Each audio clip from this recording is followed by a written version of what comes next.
12 ஜோதிலிங்கம் நீதிமன்ற கோர்ட்டில் தெரியுமா இல்லையாப்பா? தமிழ்நாட்டில் தெரியுமா இல்லையா? ஜட்ஜிக்கு போகிறான். இப்போ சீலை குத்திட்டார். ஜட்ஜிக்கு சீலை குத்திட்டார். முடிஞ்சு வச்சு, கணக்கு முடிஞ்சு வச்சு.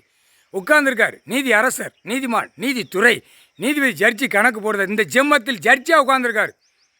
புரியுதா? அவர் நினச்சா என்னன்னாலும் செய்யலாம். கடவுள் நினச்சா என்னன்னாலும் செய்யலாம். உங்களுக்கு தெரியும். அப்போ முற்றுப்புள்ளி சீலை குத்திட்டார். அவர் கணக்கு போட போட தமிழ்நாடு முழுவதும் அழிக்காம் பூமியை. கோபத்தில் இருக்கார். நீங்கள் விளையாண்டுக்கிட்டு இருக்கீங்க, இங்கே அழிக்காம். நீதிமன்ற கோர்ட்டில் நீங்கள் விளையாடுதிய, இங்கே பூமியை அழிக்காம். அழிக்கிறதுக்கு நான் பூமியை கொடுக்கல. விவசாயம் பண்ணிக்கோ, சாப்பிட்டுக்கோ, இருக்கிற இடம் ஆடை. அதனால் கோபத்தில் இருக்கார். பார்த்து புரிஞ்சுக்கோப்பா. சீல் குத்திட்டார். ஜட்ஜிக்கு போகிற சீலை குத்திட்டார். Delhi to Tamil Nadu, Tamil Nadu to Delhi. ஒன்று மட்டும் குத்தலை. என்ன காரணம்? எது? முப்படை வானரப்படை இராணுவ முப்படை வீரர்களுக்கு நீதிமன்றம் சீலை குத்தலை. இது சீலை குத்திட்டார். நான் உட்கார்ந்த பிறகு என்னை எதிர்த்து நீதிமன்றத்தில் நடத்தக்கூடாது. கேள்வி கேட்கணும், ஒரு பாயிண்ட் கேட்கணும். அவர் சட்டப்படி தானே வராரு. உங்களை மாதிரி சட்டத்தை கீழே இறக்க, மேலே ஏற்றி, மேலே கீழே வர பார்வதியமாக பேசுகிறப்பா, நல்லா கேட்டுக்கோ. அவர் பக்காவாக ஏற்றி வராரு. அதுக்குத்தான் இந்த பக்காவை ஏற்றுனதை நீதிமன்றத்தில் பார்ப்பான். எங்கே? முப்படை வானரப்படை இராணுவம் உள்ள நீதிமன்றம் கோர்ட்டில் எல்லாமே பார்ப்பான். 2013 ஐயா ஏற்றிருக்காரு. இதில் என்ன கணக்கு? என்ன அவர் சொத்து பூமியா? அவர் பூமியில் இவ்வளோ சேட்டையை கணக்கு எடுத்திருக்காரு. பூமியில் இறங்கி குடும்பத்தோட பிள்ளை வாரிசோடு உட்கார்ந்து எடுத்திருக்காரு. நீ ஏன் எடுக்கலை? அந்த கேள்வி எல்லாமே வழக்கு எல்லாமே எல்லா வழக்கறிஞர்கள் இங்கே கைலாசத்தில் ஆடுதான்ல 2 தரப்பு. அந்த ஆட்டத்தில் உள்ள பதிவு பண்ணி ஏற்றிருக்காரு. எல்லாம் வந்த சிஎஸ்டியிலேருந்து எல்லா கணக்கும் உள்ளே கொடுத்து வச்சுருக்காரு. அந்த கேள்வியை என்ன கேட்கலாங்கிற கேள்வி அவன் கேட்பான். யார் கேட்பா? டெல்லி இராணுவ முப்படை வீரர் நீதிமன்ற கோர்ட்ஸில் கேள்வி கேட்பான். பக்காவாக கொடுத்துருக்காரு, பக்காவாக இருக்குது. நீங்கள் ஏன் பின்தாங்கினீங்க? கேள்வி கேட்க வேண்டியதுனா நாங்கள் தான் வந்துடுவோம்ல, ஜர்ன்னு உள்ளே வந்துடுவோமே. முப்படை வானரப்படை நாங்கள் ஜர்ன்னு வந்துடுவோம். நாங்கள் நிற்க மாட்டோம். ஐயா இல்லை, 12 ஜோதிலிங்கம் 13 ஐயா ஜெகஜோதியாக உட்காந்துருக்காரு. அவரை பார்க்க உங்களை தமிழ்நாட்டில் கொடுத்து வைக்கலையாப்பா, நீங்களாம் ஒரு அப்படிங்கிற கேள்வி அவன் பிரட்டி அடிப்பான். புரியா? அவன் உங்களை விட அந்த சக்தி பவரை கொடுத்துட்டாரு. யாருக்கு?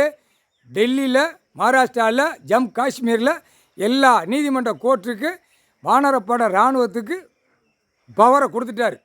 இப்போ அந்த பவர் மூலியமாக பாகிஸ்தான் உள்ள கணக்கை முடிப்பார். பாகிஸ்தான், ஜம்மு காஷ்மீர், டெல்லி இந்த பிரதமரை பூரா கணக்கு முடிச்சிடுவார். அது எப்படி முடிக்கணுமோ முடிப்பார்.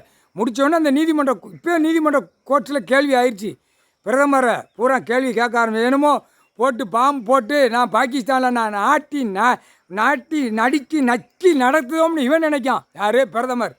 அங்கே உயிர் பலிகள் பூரா நிறையா போகுது. பாவம். அது எல்லாம் அவர் படைச்சதுனால அவர் அந்த இறக்கத்தன்மை இருக்கும்ல.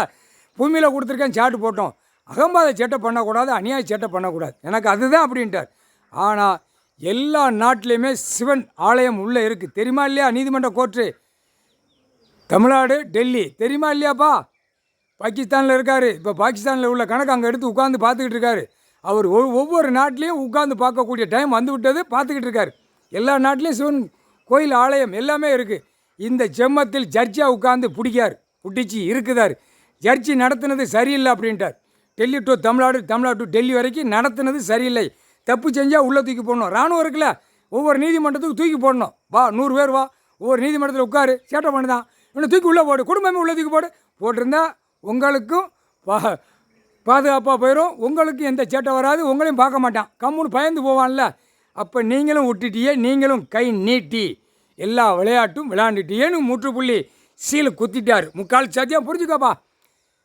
பார்வதியம்மா கணக்கு நாங்கள்லாம் இவ்வளோ கணக்கு நாங்கள் போட்டதுக்கு சாமிங்கிற கையெடுத்து நீங்கள் கும்பிடக்கூடியவங்க எதிர்த்து நின்று போராடுதியல. அதான் சொல்லுதார்ல, என் சொத்தை அழிச்சிட்டான், என் பூமியை அழிச்சிட்டான், நான் கணக்கு விட்டதை அழிக்கத்தான் செய்வான் அப்படிங்காரு. இவர்கிட்ட முடியுமா? அந்த முற்றுப்புள்ளி வச்சுட்டார். முக்கால் சத்தியம். என் புள்ள, என் குடும்பம், என் கைலாசம், எங்கள் பூமி சொத்து, எங்கள் இடத்துலேருந்து நாங்கள் கணக்கு விட்ட கணக்கு நீங்கள் எடுக்கலை அப்படின்னா கிளியராக டைமரில் முப்படை வீரர்களுக்கு இறக்குன டயத்தில் அந்த சம்பளம் அவர் கொடுப்பார். கடவுளே கொடுப்பார். இந்த மாதத்துலேருந்து அவங்களுக்கு சம்பளம் அப்படிங்கிற கணக்கு அவர் போட்டு கொடுப்பார். விலைவாசி விற்கிறவன், போகிறவன், வச்சவன் எல்லாவனுமே தூக்கி உள்ளே போட்டுருவார். விலைவாசி வச்சு விற்கான்ல, காகித பேப்பர் 2ஆம் நம்பரை வச்சு விற்கான்ல, ஒரு பேர் இருக்க மாட்டான், குடும்பத்தோடு உள்ளே போட்டுருவார். அப்போ உணவுகள் சாப்பாடு விவசாயத்தில் விளையும் சாப்பிடுவான், நிம்மதியான வாழ்க்கையில் போவான். இப்போ விளையாட்டு பெரிய விளையாட்டு, இந்த விளையாட்டை அடக்குவார் முக்கால் சத்யா.